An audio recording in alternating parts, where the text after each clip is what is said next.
Chapter 1 Grief of a Mother. Author's note: I am not a writer, just taking my second step into creating fanfiction. I heavily use ChatGPT, so if there's anything wrong or things I should add, inform me so I can fix it. The windows of the Hone Marine Research Institute were never fully clean, no matter how often the maintenance crews polished them, because salt did not politely rest on glass, it etched itself into it, and the broad curved panes overlooking Slateport's outer harbor shimmered with a permanent pale scarring that fractured the morning light into soft distortions across the laboratory floor. Beyond the glass, the sea was calm in a way that suggested rehearsal rather than sincerity, long flat swells lifting and lowering cargo vessels with slow indifference while wing-ull drifted low enough that their shadows skated across the water like faint hand-writing. Inside, the air carried layered scents, brine dragged in by researchers' coats, mineral filtrate from the desalination system, and the sterile metallic undertone of recirculated tank water. The central chamber of the institute was dominated by pressure cylinders tall enough to dwarf a person, transparent columns reinforced with composite bands that hummed faintly as internal atmospheres were calibrated, and within the largest of them a Whaler's eye rotated slowly past the glass, enormous and contemplative, its pupil dilating as overhead sensors flickered to life. Dr. Marisvale stood beneath that gaze with a tablet balanced in one hand and a stylus resting lightly against her thumb, not because she needed it but because stillness was misinterpreted in academic settings as uncertainty, and she had long ago learned that movement suggested authority even when her voice did not rise above conversational softness. Her lab coat hung unbuttoned, sleeves rolled precisely to the same height on both arms, and a thin band of dried salt marked the hem where she had knelt earlier beside an overflow valve. Around her, graduate researchers adjusted sonar emitters and logged hydration gradients in quiet clusters, their conversations low and clipped, careful in the presence of someone whose published work had been cited in 3 regional marine journals before she was 40.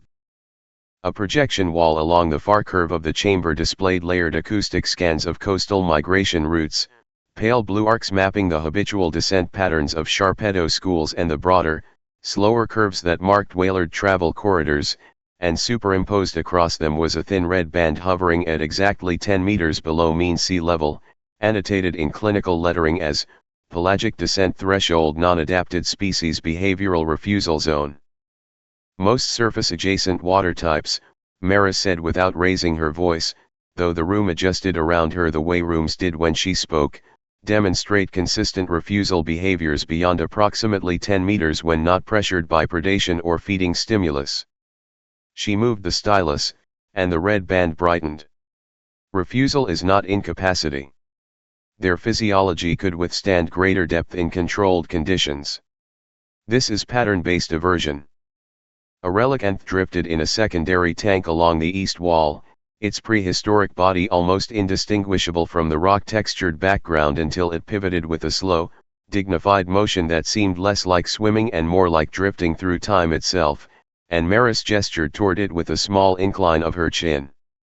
Exceptions exist in species with deep lineage adaptation, of course, but even relicanth exhibits hesitation bands when pressure gradients fluctuate outside predictable tidal modeling.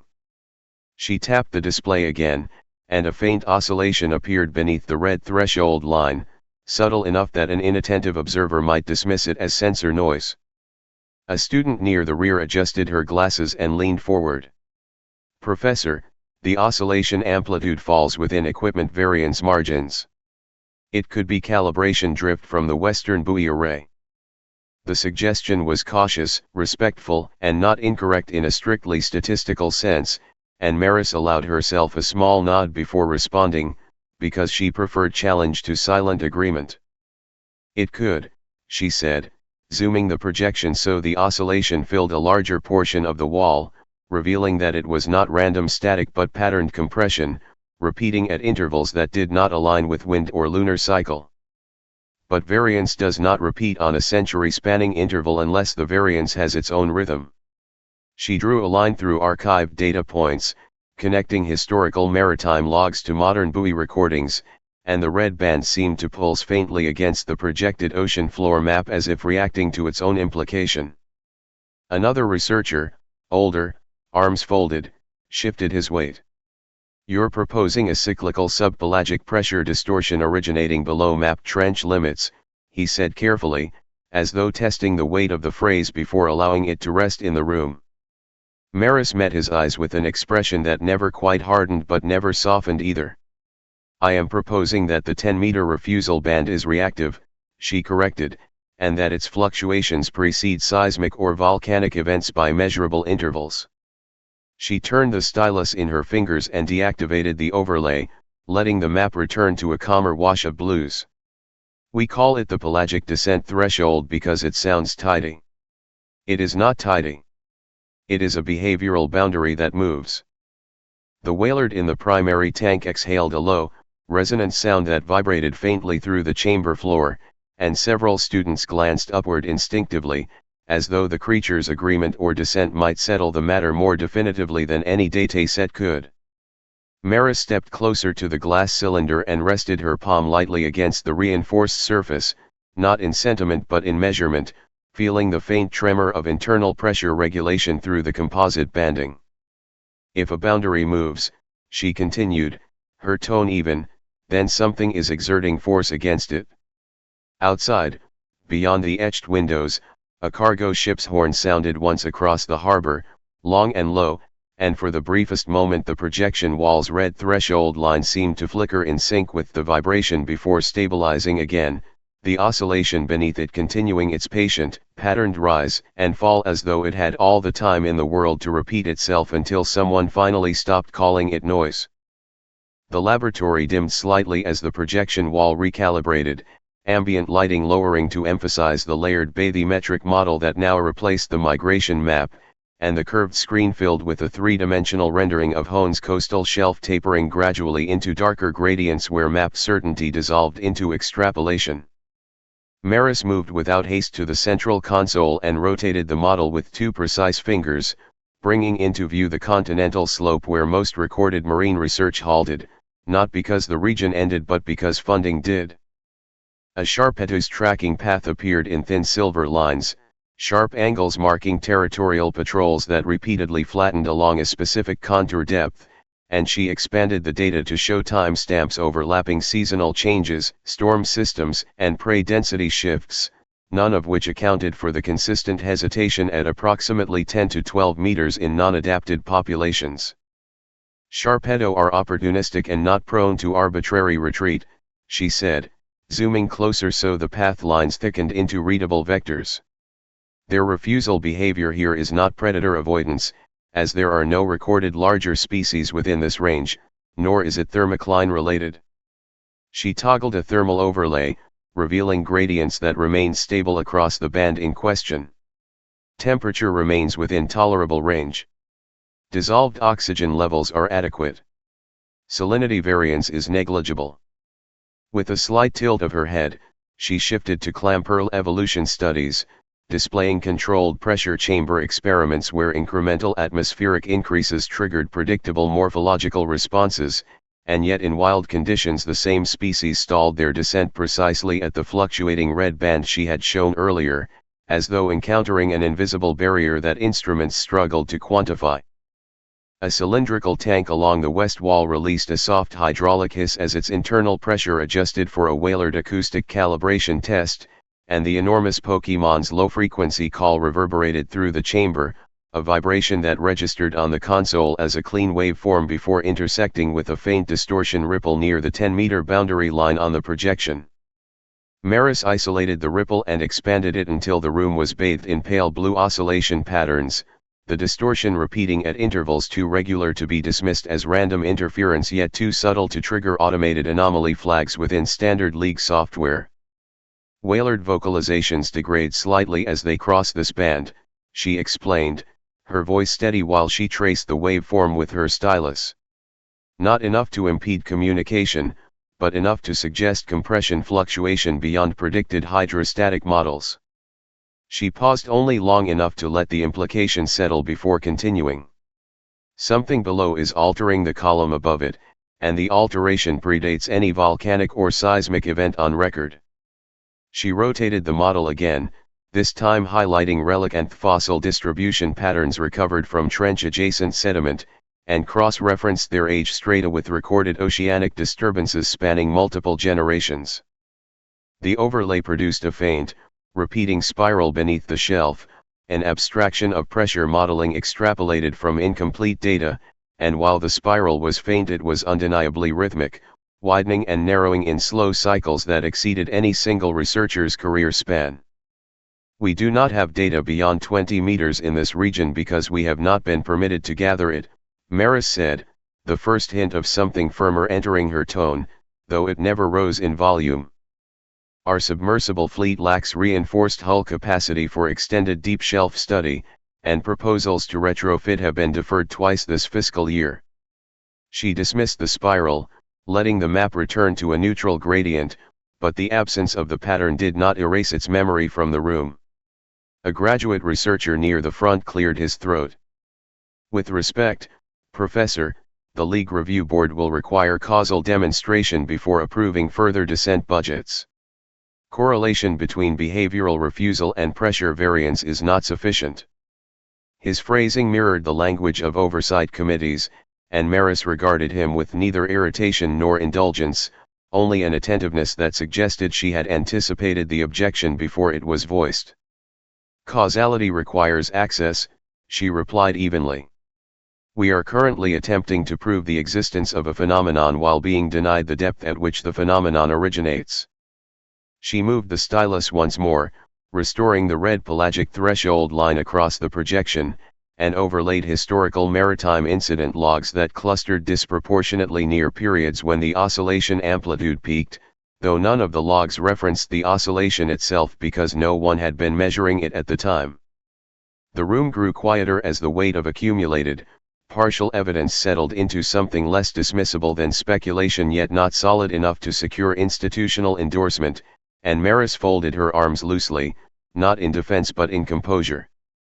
If the boundary shifts, she said again, returning to the language she favored because it simplified without trivializing, then something below is exerting pressure on the system above. The ocean does not forget its shape without cause. Outside the etched glass windows, a whaler surfaced briefly near the harbor's edge before rolling back into the water, its arc neat and uncomplicated compared to the layered uncertainties mapped within the lab, and for a moment the projection wall flickered as the system recalibrated, the red band pulsing faintly once more before settling into stillness that felt provisional rather than resolved. The conference chamber was colder than the laboratory, not in measurable temperature but in material, because where the research floor carried the hum of living systems and circulating water, this room held only polished composite surfaces and recessed lighting that cast no shadow deep enough to conceal hesitation. The curved glass here did not overlook the harbor, it faced inward toward the administrative wing, opaque at a touch when privacy protocols engaged, and by the time Dr. Maris Vale entered, the opacity had already sealed the space from the rest of the institute. A rectangular table dominated the center, its surface embedded with discrete data ports and biometric readers, and at its far end sat three representatives of the Home League Oceanic Oversight Panel alongside Professor Halden Meyerek, the man who had supervised Maris's earliest coastal current models decades earlier, his posture as upright as ever but his hands folded more tightly than usual. A projection field activated as she took her seat, pulling in the compressed version of the anomaly model she had presented downstairs, though here it appeared flattened and sanitized, the oscillation beneath the pelagic threshold reduced to a faint statistical deviation rather than the patterned compression she had demonstrated at full scale. Director Kalen Orso, whose suit bore the subtle insignia of League Maritime Authority rather than academic affiliation, steepled his fingers and inclined his head in a gesture that suggested courtesy practiced to the point of automation. Dr. Vale, he began, his voice measured, your recent submission requests expanded submersible reinforcement funding and extended descent clearance beyond current regulatory limits. Before we consider budget reallocation, we require clarification on the causal mechanism underlying your proposal. Maris did not open her tablet immediately, she looked instead at the projection, at the muted ripple beneath 10 meters, and spoke without raising her volume. The pelagic descent threshold is reactive, she said, repeating the phrasing she had used with her students, though here it felt less like instruction and more like defense. Behavioral refusal patterns in non-adapted water types shift in advance of documented seismic or volcanic activity. The compression oscillation is cyclical and predates known geological events. She tapped the table once, and the ripple expanded slightly, its repetition clearer now that the room's silence amplified it. If we do not investigate below 20 meters, we cannot determine the origin of that cycle. A budgetary analyst to Orso's left adjusted the display, overlaying cost projections atop her data so that the oscillation appeared trapped beneath columns of currency and resource allocation graphs. Your model correlates behavioral and acoustic variance with later environmental events, the analyst said, her tone neither dismissive nor encouraging, simply procedural. Correlation is not causation. Without demonstrable source, the League cannot justify retrofitting hull plating across the regional fleet. Professor Myrek shifted in his seat at that, his gaze flicking briefly toward Maris before returning to the table's polished surface, and the movement was small but noticeable, as though he were measuring how much of his former student's certainty he could afford to share publicly. Causation requires depth access, Maris replied, folding her hands neatly in front of her.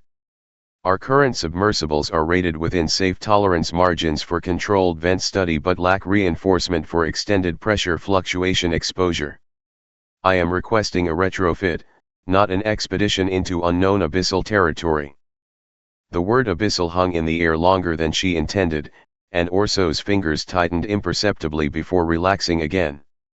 There is no verified abyssal territory within Hone's map jurisdiction, he said gently, emphasizing the absence of official acknowledgement rather than disputing the physical ocean itself.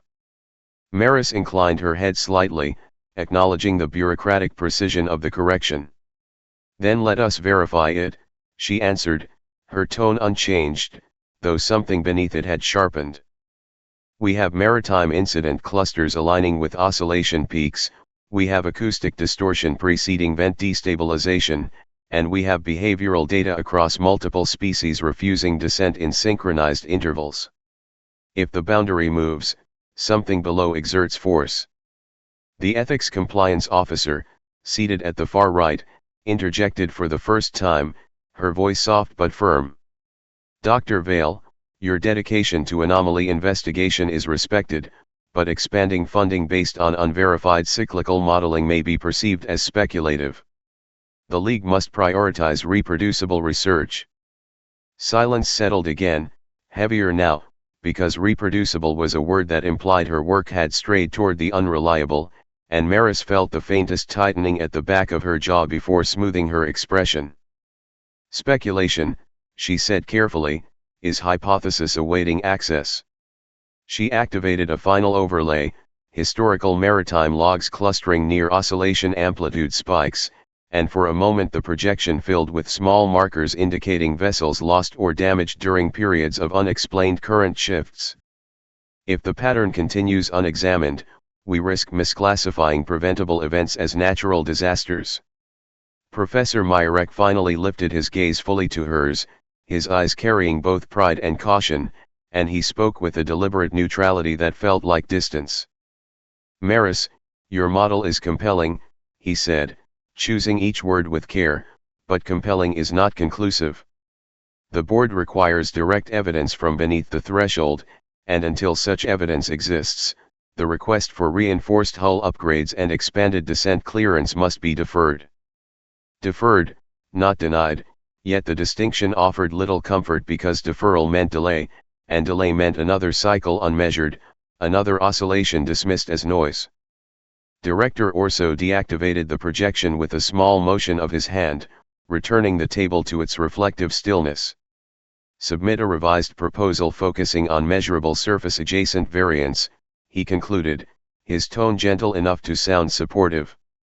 Demonstrate consistent reproducibility within existing depth allowances. The League remains open to future review. The phrase was administrative, polished smooth by repetition across countless similar meetings, and as the glass walls shifted from opaque to translucent once more, revealing the harbor beyond, Maris gathered her tablet with movements that were neither hurried nor hesitant, her posture unchanged though something intangible had shifted beneath it, like a pressure system altering direction far below the visible surface. The submarine hangar smelled nothing like the laboratory above, because salt in this space did not arrive politely on boots and cuffs but condensed directly from open bay doors where the harbor wind drove mist inward, settling against steel beams and maintenance can't rise until everything tasted faintly metallic and warm. The ceiling arched high enough to cradle suspended cranes that idled on thick rails, their hooks swaying almost imperceptibly as if reacting to a rhythm too subtle for human perception, and below them rested submersible unit HN-47, its hull matte gray except along one seam where plating bore the slightly different tone of recent patchwork reinforcement, a distinction invisible to anyone not trained to look for it.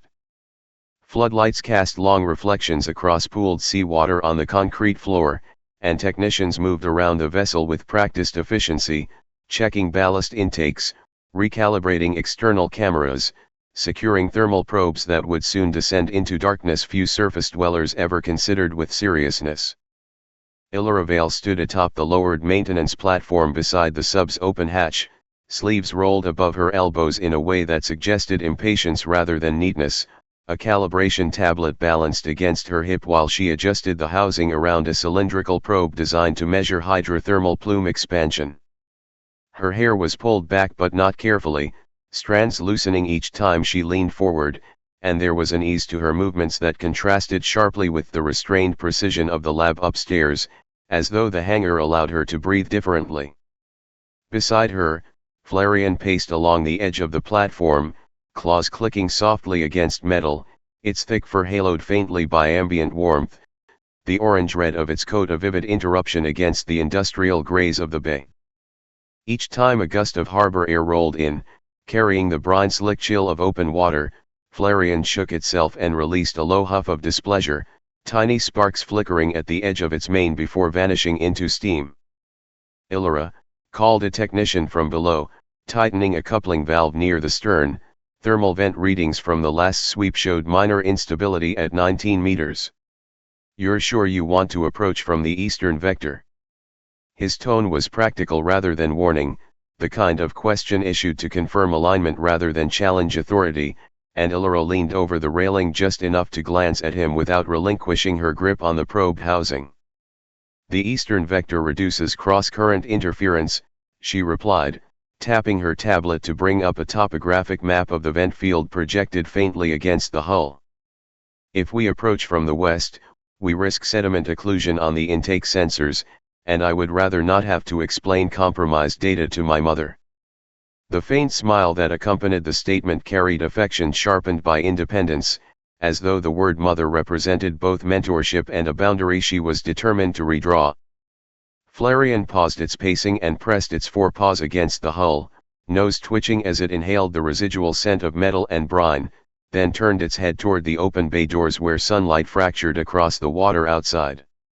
Its tail flicked once, scattering a brief arc of heat that left a faint shimmer in the air before dissipating, and Illyra crouched beside it, resting a hand briefly against its neck ruff.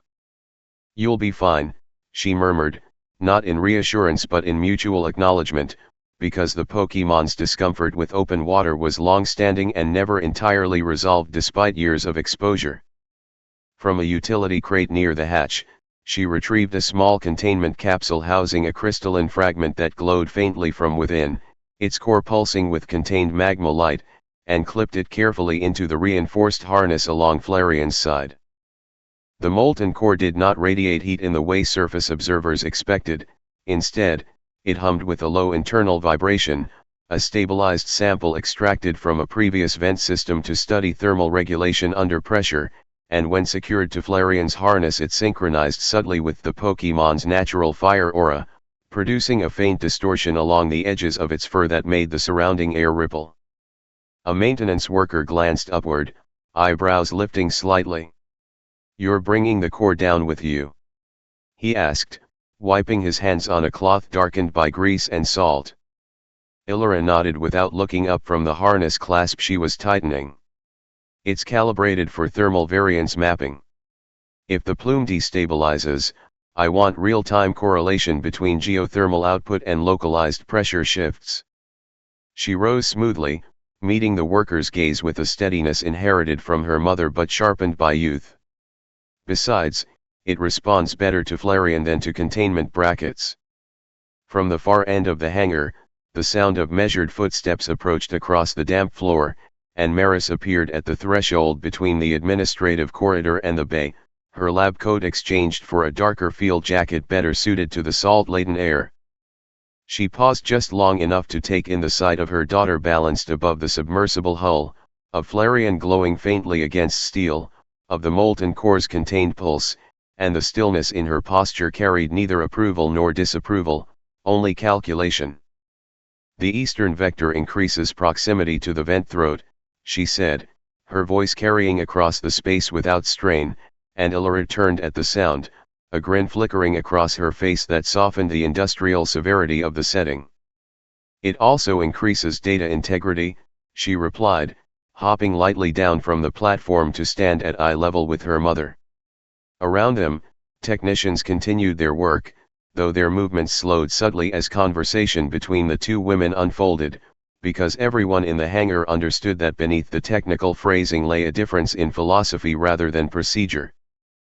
Flareon stepped between them briefly, brushing its flank against Illyra's leg before casting a sidelong glance at Maris, not hostile but appraising, as if measuring atmospheric pressure in a way no instrument could. Outside, beyond the yawning bay doors, a swell struck the harbor wall with a muted crash, sending a thin sheet of spray into the air that caught the light before dissolving, and the submersible's hull creaked faintly as internal systems adjusted in anticipation of descent. Maris stopped several feet from the submersible rather than closing the distance completely, as though the final steps required acknowledgement she was not yet prepared to grant, and the hangar lights caught in the faint lines at the corners of her eyes that deepened whenever she measured risk against pride. Proximity to the vent throat also increases exposure to lateral rupture channels, she said, her voice steady and quiet enough that no one could accuse her of making a scene, though every technician within earshot pretended not to be listening. Your hull reinforcement request was partially deferred this quarter.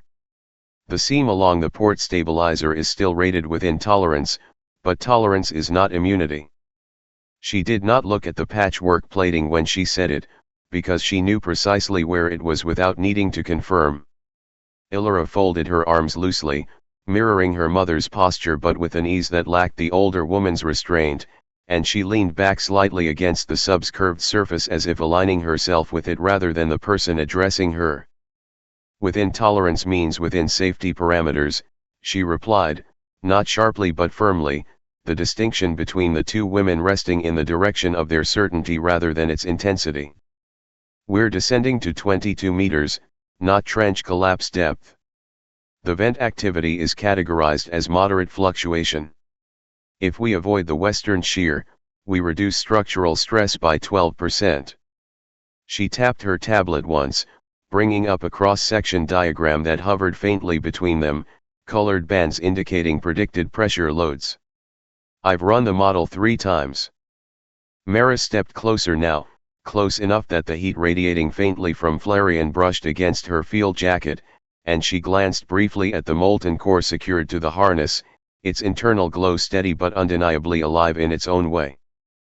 Models assume geology behaves, she said, her gaze lifting from the crystalline fragment to her daughter's face. Hydrothermal systems are not patient with assumptions.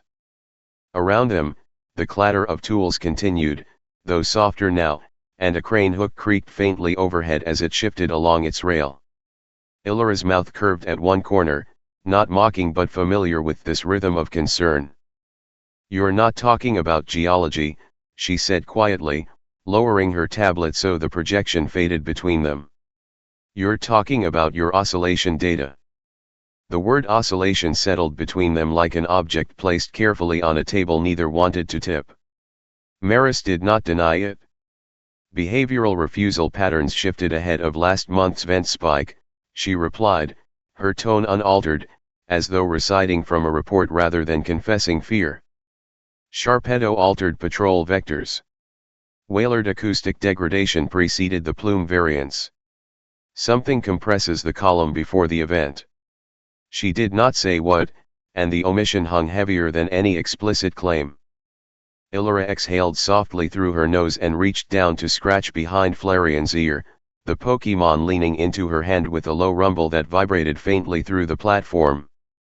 And you think that something is going to rupture event rated for moderate fluctuation because your models show a patterned pressure shift beneath 10 meters, she said, not dismissively but as someone testing the elasticity of a hypothesis.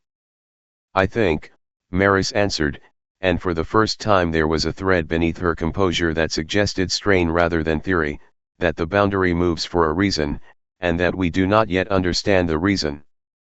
She extended a hand toward the molten core without touching it. And I think bringing an unstable geothermal fragment into a volatile system adds a variable you cannot fully predict. Illyra's expression sharpened slightly at that, not in anger but in the defense of competence. It's stabilized, she said, tapping the harness lightly. The core responds to controlled heat gradients. It will give us cleaner thermal mapping than any external probe. She paused, then added more quietly, you taught me that data matters more than fear. The sentence landed with more force than volume, and for a moment neither of them spoke as the hum of the hangar filled the gap. Maris's gaze flicked briefly toward the harbor beyond the bay doors, where sunlight struck the water in fragmented shards, and when she looked back at Illyra there was no visible tremor in her expression, only a narrowing of focus that suggested calculation giving way to acceptance. Then gather it, she said at last, her voice returning fully to its earlier steadiness. But monitor the pressure variance manually. If you see compression beyond model prediction, you ascend immediately. It was not a command so much as a boundary drawn in air, and Illyra nodded once, decisive, as though the agreement satisfied both of them. Flareon stepped forward then, placing itself squarely between the two women for a heartbeat before turning in a small circle and facing the open hatch, tail lifting as if in anticipation rather than anxiety. Illyra rested her hand briefly against her mother's shoulder, a gesture quick enough to avoid sentiment yet deliberate enough to register, and then she turned toward the submersible, climbing back onto the platform as technicians secured the final external couplings. The hangar lights reflected in the curve of the hull, and somewhere beyond the open doors a distant buoy clanged against its mooring line, the sound thin and metallic against the vastness of the harbor, while inside the bay the ballast system engaged with a low mechanical hum that signaled the beginning of descent preparation. The hangar seemed to shrink as the submersible hatch sealed, hydraulic pistons groaning faintly under the strain as thick metal doors drew together with a measured cadence that made the space feel suddenly claustrophobic despite its cavernous height. Flareon sat rigid on the platform, eyes narrowed and tail twitching, its warmth radiating faintly across the steel floor, while Illyra's fingers danced across the control panel, checking pressure readouts, hull integrity percentages, and thermal regulation feedback from the molten core harnessed at her side. Outside, sunlight fractured across the harbor in glinting shards that reflected against the sub's metallic surface, but inside, the shadows deepened as the vessel's lights flickered on, bathing the interior in pale white and amber. Each gauge and digital readout blinked in synchronized rhythm, and for a moment, the entire apparatus felt alive, a single organism bound by cables, pistons, and human will. Maris observed from the bay floor, her hands tucked into her field jacket pockets, breath steady as she studied the scene. The hum of auxiliary pumps and the low hiss of pressurized air created a cadence, almost musical, as the final coupling checks were completed. All systems stable, one technician called, voice echoing faintly against the steel walls. Illyra acknowledged without turning, her attention split between monitors displaying external pressure gradients and the projection of the vent field superimposed against the submersible's trajectory. Flareon emitted a soft, controlled puff of heat, testing the stability of the molten core's thermal feedback, and the subtle distortion it created in the surrounding air rippled faintly across the instrument panel, a reminder that even in this controlled environment, forces beyond human calculation were at play. The hatch finally closed, and the hydraulic pistons hissed again, sealing the sub from the world above. A low rumble traveled through the floor as ballast systems engaged, and the vessel began its slow, deliberate descent. Outside, the harbor's surface shrank, the shapes of ships and cranes blurring as the sub slipped beneath the water line. Light refracted in fractured beams, scattering across the reinforced hull and glinting against instruments. Maris's eyes followed the vessel, tracing its path down to the first few meters of depth, and for a heartbeat, she allowed herself to imagine the layers of unknown below, the vast pressure column pressing insistently against the thin walls of human engineering. Illyra's hands were steady as she guided the sub past the initial descent, watching the pressure gauges climb incrementally, adjusting ballast and fin positioning with subtle micro-corrections.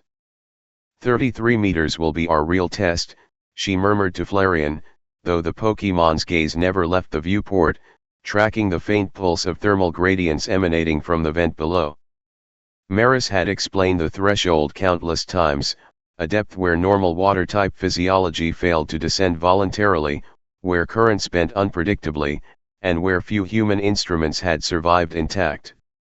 Beyond that, unknown forces waited, invisible but measurable, and already the data streams hinted at distortion patterns the League would never authorize her to explore. As the sub approached the edge of map certainty, the interior lights dimmed slightly, the hum of machinery becoming more pronounced as pressure regulators balanced against the increasing column of water above. A faint vibration passed through the hull, subtle enough that only trained ears could notice, yet it pulsed with a rhythm that did not correspond to any recorded tidal cycle or seismic reading. Illyra leaned closer to her instruments, eyes narrowing as she noted the anomaly, a ripple within the expected envelope of variance. Flareon's fur shimmered with an internal heat response, tail flicking in synchronization with the pulse. Outside, shadows deepened, and the water thickened visually, refracting the sub's lights into swirling spirals that hinted at currents beyond ordinary comprehension. The descent had begun. There was no turning back. The submersible shivered lightly as it slipped past the 30-meter mark, a depth calculated precisely to correspond with the known physiological threshold for non-adapted water types, and within the cramped cabin, the instruments hummed with tension, feeding Illyra a constant stream of pressure readings, hull strain percentages, and thermal gradients. The water outside had taken on a darker hue that defied the angle of the sun, refracting the sub's lights into fractured columns that stretched downward like fingers probing the abyss. Flareon sat close to the control panel, tail curling in arcs that seemed to interact with the molten core's pulse, sending tiny ripples of heat into the ambient air. The Pokémon's eyes, white-hot in the dim lighting, reflected not fear but focus, and Illyra mirrored that intensity as she adjusted ballast, slowly maintaining equilibrium while the cabin walls whispered the weight of water pressing insistently against them. The first anomaly appeared without warning, a subtle, patterned compression in the water column directly below the sub. The sensors blinked erratically, not because of malfunction but because the phenomenon distorted readings in a manner no algorithm could fully interpret. Illyra leaned forward, fingers brushing against the controls in rapid calibration, and the sub tilted slightly, correcting for an unmeasurable lateral force. Flareon's fur flared faintly, reacting to the unseen energy vibrating in the surrounding water, and for a moment the cabin felt unnervingly alive, as though the pressure itself was aware of their intrusion. Illyra, Maris's voice came softly through the intercom, calm but threaded with tension, proceed cautiously. If the compression exceeds expected maxima, ascend immediately. There was no panic, only precision, the kind that comes from decades of measuring systems that resist full comprehension. Illyra nodded, though Maris could not see her, and continued to guide the sub downward, each meter deeper magnifying the oscillation and producing faint distortions in the light beams outside, spirals coiling unpredictably across the viewport. At 33 meters, the water shifted subtly, the refracted beams scattering into almost imperceptible fractals, and the instruments began recording pressure variations beyond standard tolerance. Illyra's heartbeat did not quicken, but her hands moved faster, monitoring each gauge as the molten core transmitted subtle thermal anomalies, tracing unseen currents that bent around the sub like invisible walls. Flareon growled low, a soft rumble of warning rather than aggression, its eyes following the distortion patterns that danced beyond human perception. The sub's hull groaned faintly, and the vibration through the floor of the cabin was now palpable, pressure no longer abstract but immediate, physical and intelligent in its resistance. The submersible creaked as it pushed deeper, the hull resisting the column of water pressing in from all sides, and the instruments began to flash subtle warnings that were more suggestion than alarm: minor pressure deviations, thermal microgradients, and irregular acoustic vibrations that no sensor could fully categorize. Flareon pressed close to the controls, tail twitching rhythmically, white-hot eyes tracking the currents as though it could perceive the invisible distortions in the water itself. The molten core's glow pulsed faintly, synchronizing with the Pokémon's aura, projecting a shimmer that rippled across the cabin walls. Illyra's hands moved with precision, adjusting ballast in micro-intervals, her gaze locked on the depth meter as it approached the threshold where most Pokémon refuse descent naturally. A sudden jolt caused the sub to shiver violently, and a ripple of alarm passed through the cabin as the pressure monitors spiked. The waveform on the display twisted into patterns no human algorithm had predicted.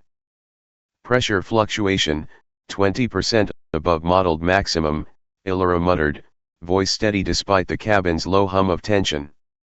Flareon's tail licked upward, sparks flickering against the faintly steamy air, and the Pokémon's growl vibrated in resonance with the hull, a warning unspoken yet undeniable. Outside the viewport, the water thickened visually, refracting the sub's lights into spirals and eddies that moved against the current rather than with it. Tiny particulate matter, normally suspended evenly, began to spiral upward in slow, deliberate vortices as if the water itself had begun to remember something ancient. The distortion intensified, twisting the reflected beams into fractured prisms that danced across the control panels and instruments. Illyra's eyes flicked from one gauge to another, recognizing patterns she had only seen in theoretical simulations, patterns that suggested a force larger, deeper, and older than any mapped trench in Hone. Then came the first indirect hint of a presence.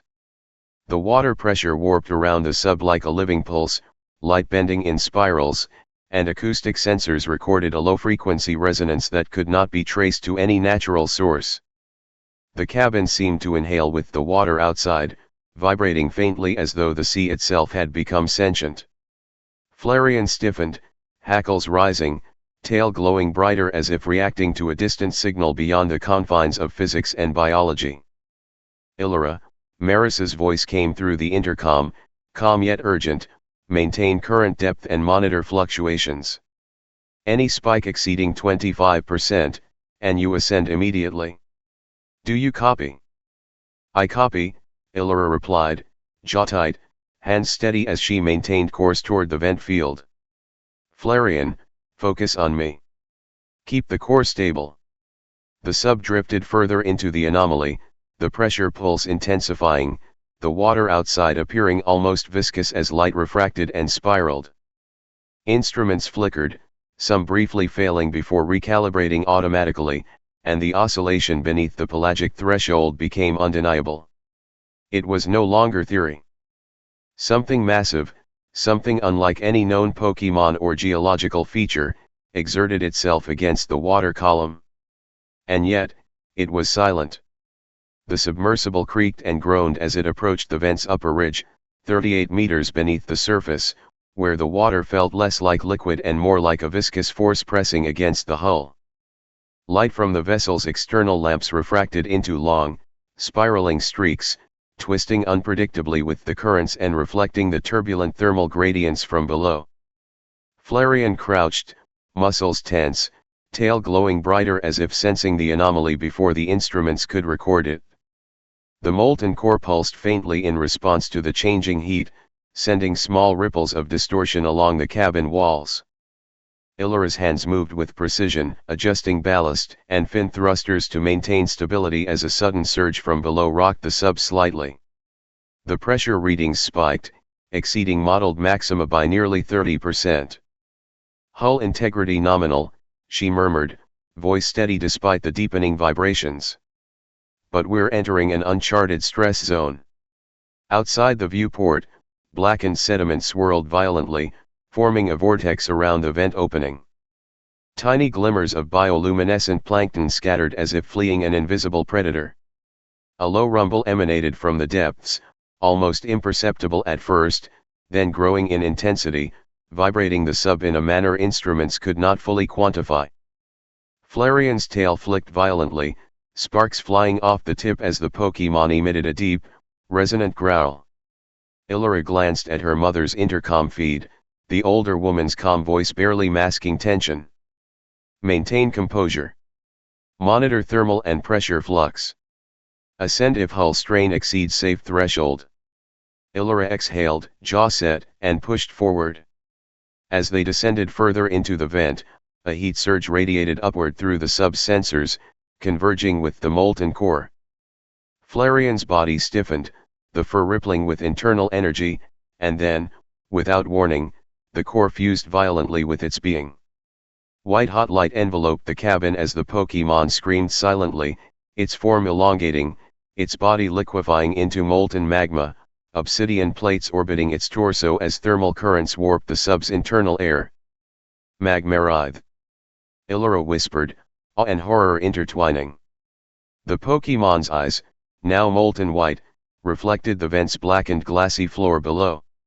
Water boiled and hissed around the sub as pressure and heat collided, instruments registering readings beyond comprehension. The cabin trembled with the force of the transformation.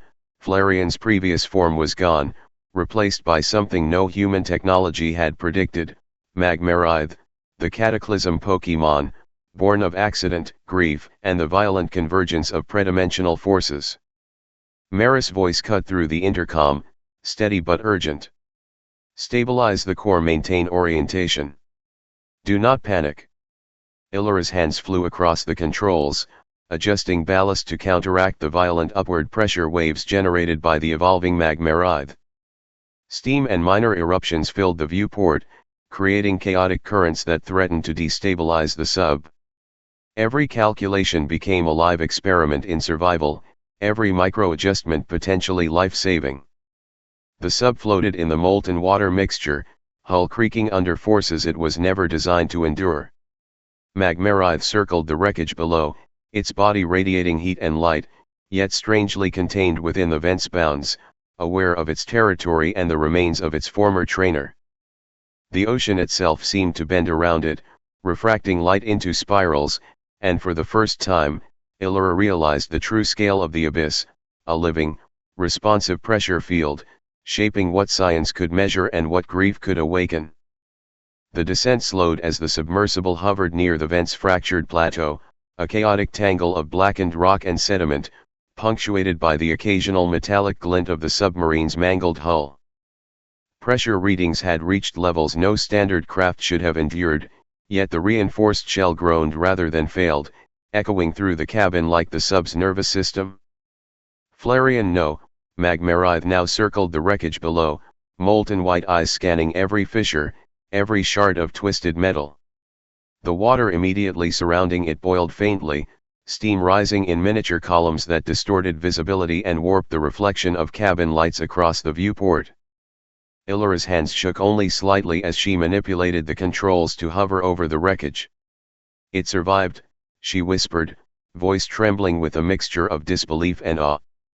The molten core embedded in Magmarith pulsed against the sub's external sensors, sending bursts of heat that further warped the surrounding water.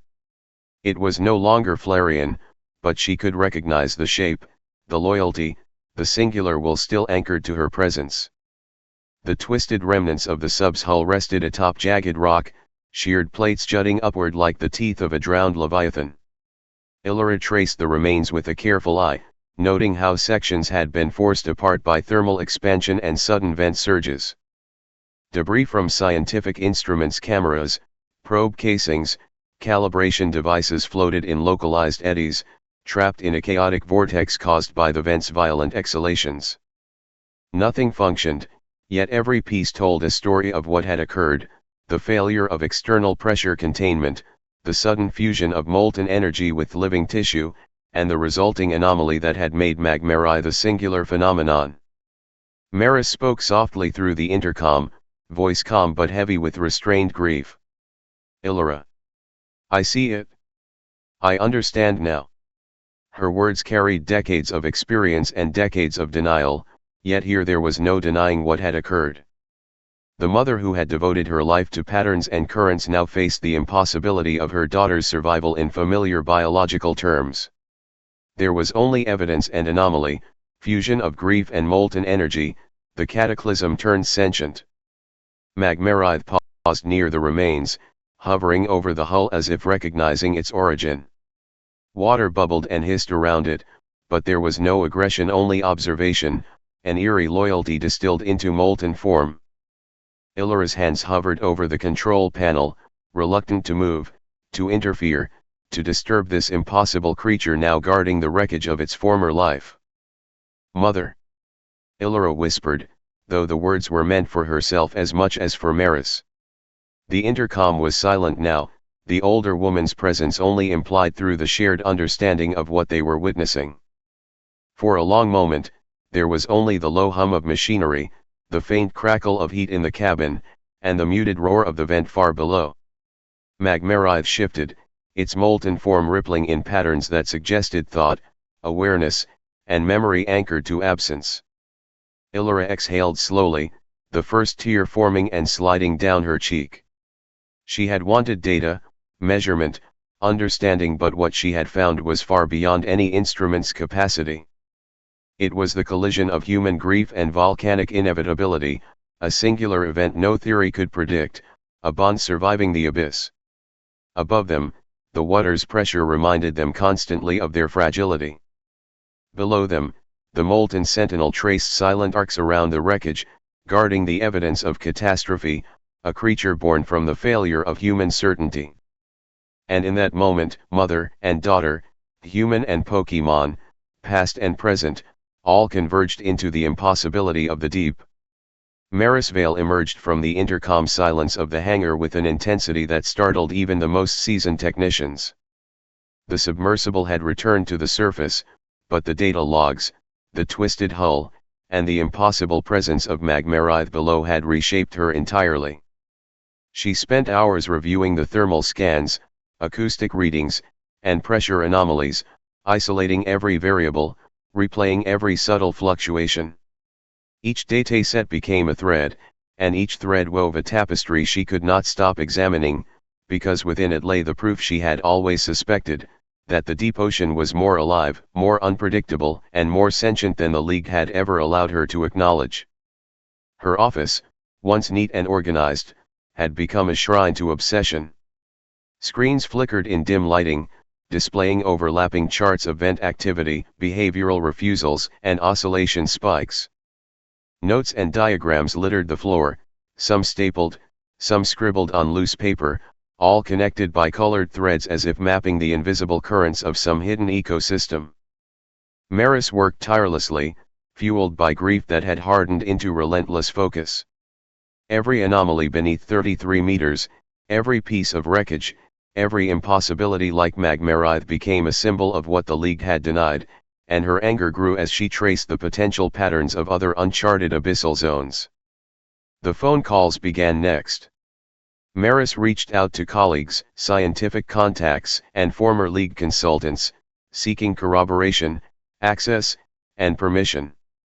Each time, she was met with polite dismissal, cautious avoidance, or bureaucratic indifference.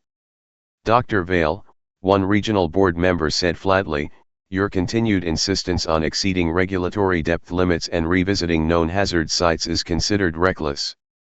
The League cannot sanction these operations under current guidelines." She hung up, fingers still hovering over the dial, staring at the void of the phone line as if willing it to answer her anyway.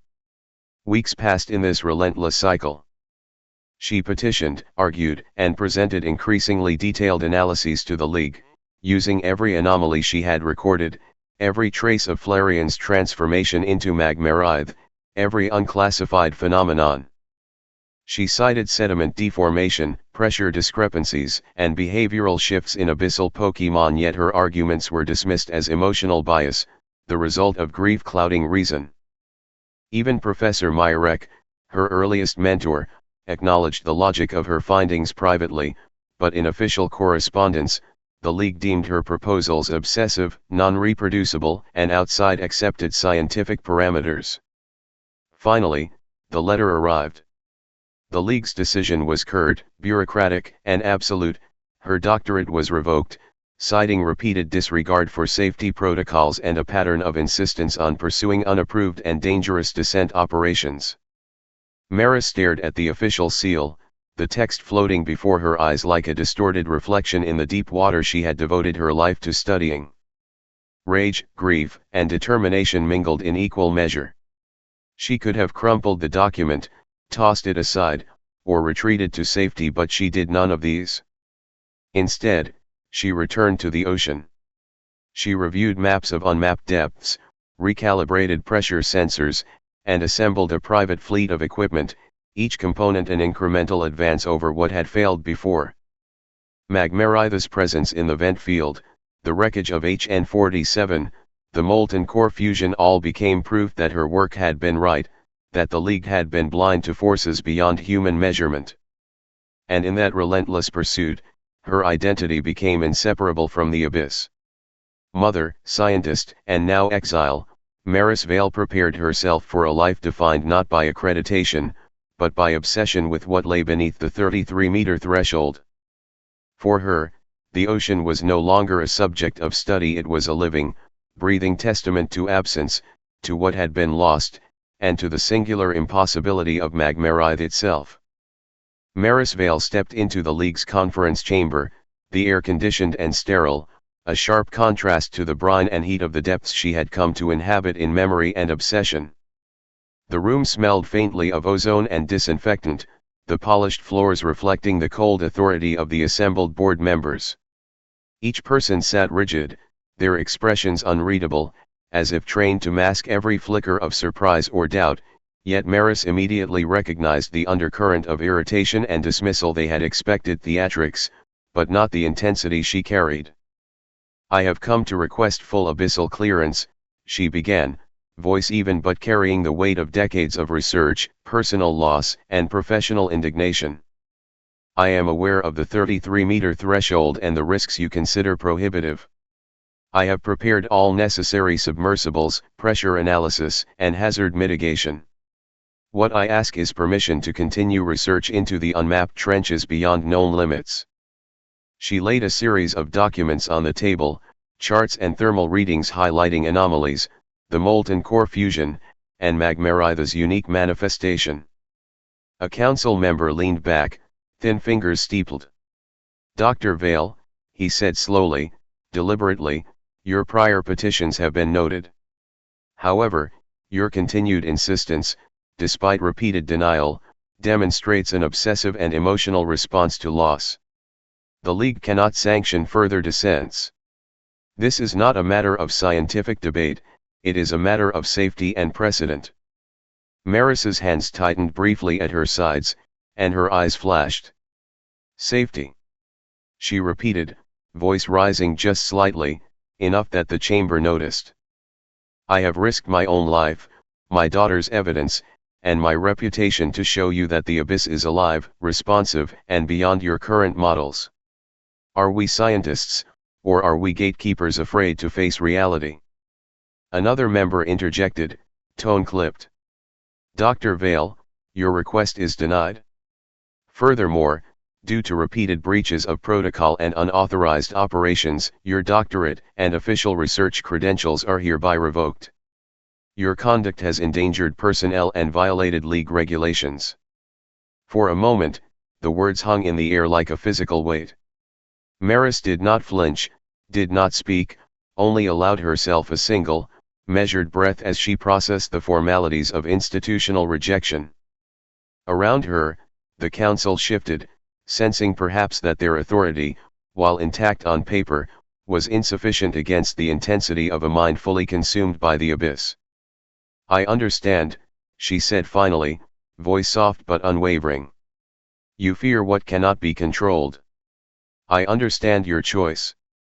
But know this, the sea remembers. The depths remember. And the anomalies I have documented will continue to exist whether you authorize their study or not. Your denial does not erase reality. She turned, leaving the chamber with the slow certainty of someone who had surrendered nothing, her conviction heavier than the loss they had imposed upon her. Outside, the humid air of the harbor pressed against her as if welcoming her back into the world she had always known. Maris walked past the docking stations, her mind already mapping new submersible designs, experimental protocols, and the uncharted regions below 33 meters where reality itself seemed to bend. The League had stripped her credentials, denied her authority, and branded her obsessive, but in the ocean's shadowed depths, she was still sovereign. Her gaze lifted to the horizon where the sun met water, and for the first time, she allowed herself to imagine a future that no League regulation could define. One day, she would return to the abyss.